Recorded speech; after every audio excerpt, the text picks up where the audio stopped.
Good evening, Chris. Thank you so much for being here. I'm Jennifer Reed. I'm the director of Bridgewater State University Senior College, and we're here today to talk about one of our exciting brand new courses to senior college with Chris. And Chris, if you could just take a moment to introduce yourself and share anything that's relevant to your upcoming senior college course.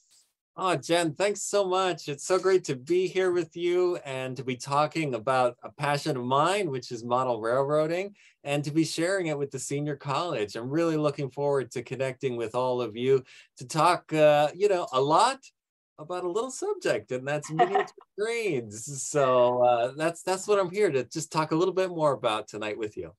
Excellent. Well, thank you so much. So your course is called All Aboard Model Railroading Basics. Can you tell us a little bit more about what folks would expect to learn in your class and maybe a little bit on the format of your course?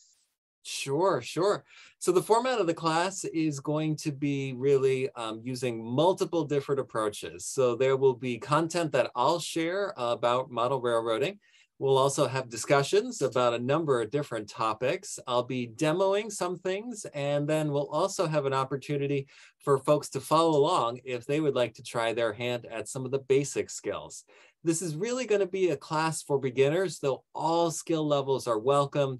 Model railroading is a community that welcomes folks of every background and every different approach, because this is something where it's really about having fun with tiny toys. I mean, that's what it boils down to. So, Jen, for you tonight, I've got a little sample of what we're going to go over in the course. Can I walk you through it? Yeah, I'd love it. Let's see it. Fantastic. So it is a basics course. So we're going to start with the supplies. There's oftentimes a lot of things that you need to think about when you start out. And sometimes, folks, you don't know where to start.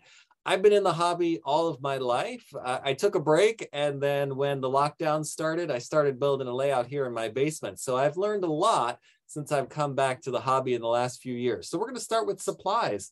We're going to talk about paints. We're going to talk about the difference between acrylics and oils. They have very different applications, and they can give you very different results. So I want to share about that.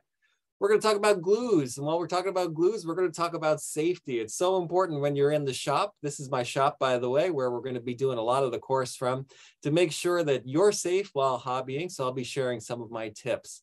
That's really the beginning of the course, is the supplies and the how-to. Then we'll get into, down this end of the table, we'll talk about the different scales that are involved. So we've got O scale here. I remember Lionel was important to you, Jen, right? Somebody in your family had a Lionel set, right? Yes. My grandfather did. And, as you're just starting to talk, I'm thinking, and my cousin inherited my grandfather's Lionel trains. And I think, like, wouldn't this be a great course for my cousin? Like if he wanted to get back into it, he has two sons and a daughter. Like, what a fun hobby that would be for him to kind of dig out the trains that have probably been sitting in a box for many years. So go ahead. Absolutely. It's such a hobby for everyone in the family, regardless of age, and it really allows folks to connect across generations. So this is an O scale piece, and it belonged to my grandfather. So that's just a connection right there to someone who's really important and shared his passion for this hobby with me. We'll start talking about the big pieces. That's O scale, but then this is what I model, and we're going to be talking a fair amount about my layout. This is HO, which stands for half of O scale.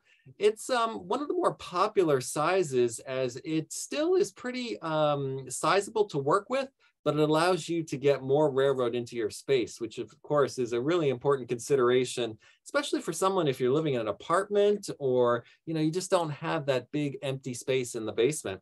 And then we'll talk about the little scale. This is N scale, the smallest of scales that I work with. It does get smaller than this, but if you go much smaller than that, it's going to be really hard on the eyes and on the hands. So I try not to go any smaller than N scale. So that's a little bit about scale. We'll definitely talk about the options and the benefits and also some of the challenges with that. Then we'll move into track planning. So the track is literally the foundation of any good railroad, and there's a wide variety of options. That's a regular standard piece of HO track. This is from the Lionel set, 3 rail. Probably if you had a set that ran around your tree at the holiday, you probably had some track that looked like this for that Lionel set. So that should look familiar to you.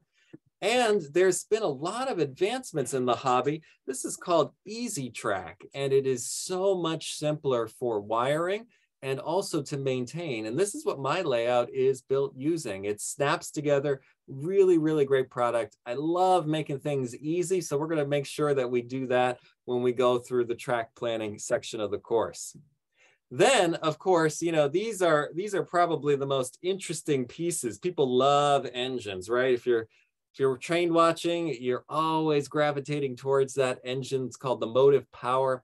This is an example of an Alco S1, really nice little piece. So we'll talk about what that means. That's a diesel. We'll talk about steam locomotives too. So this is a piece that I did custom. It's for the Walt Disney World Railroad. So it's custom decaled, custom painted. This is a piece that a lot of hours, but it's really neat to have something that's an exact replica of something that is obviously much larger in real life. That's a diesel, excuse me, that's a steam locomotive. So something that runs on either coal or wood or potentially oil. So a little bit different than the diesels we see today. We'll talk about rolling stock. So these are cars, lots of different cars. Depending on what era that you're modeling, you can transport just about anything on the railroad. This one here, I really like it. I don't know if you can see inside. I'll have to get, for the course, we're going to have an overhead camera here in the shop. We've got some horses. This is a cattle car. So just a neat little piece here that's fully detailed out. We'll go over all the different types of cars from freight to passenger. And, you know, really what brings to life a railroad are the structures and the stories and the scenery. So we'll have a little section about all the different kits that you can get to detail your railroad. This is a sand house, and this would go next to the engine depot. The sand is what we put into locomotives to help give them traction, because sometimes starting up all those wheels, you get a little bit of slipping. So you want to make sure you got a good grip on that track. And last but not least, you need some scenery. So here's something that is straight from the garden. I think this is a lace cap hydrangea bloom.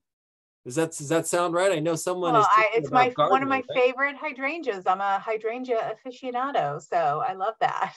Well, I'm glad you can confirm it. I picked Yep. this from the yard and dried it out. And then with some basic scenic materials, we'll go over where you can get all this stuff, by the way. I have a DIY hobby guide that includes links to all the supplies that I'll be talking about in the course. So if folks want to follow along, they can click on that and then purchase any of the supplies to try themselves. So take a little bit of scenic material with the right glue, you sprinkle it on top, and you've got a pretty convincing little tree for your layout. And so these are the kinds of little details in a basics course that I'll be sharing to just bring to life a space. And at the end of the day, it's about having fun. So whether it's about scenery, the locomotives, track planning, or just talking about trains, we're going to do that, Jen, in the 6 weeks that we have together.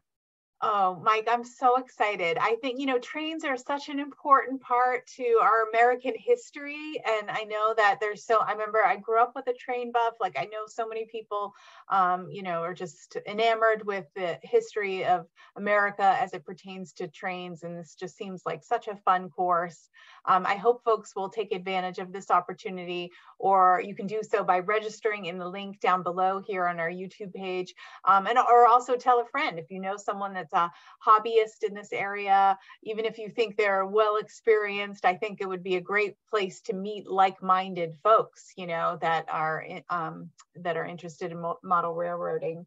So Chris, thank you so much. Your course is All Aboard Model Railroading Basics. It starts on Wednesday, October 5th. At 6:45 p.m. And thanks so much for agreeing to chat with us about your course and for offering this course this fall. It was great to see you. Great to see you, and hope to see you all soon. Thanks so much. Thanks.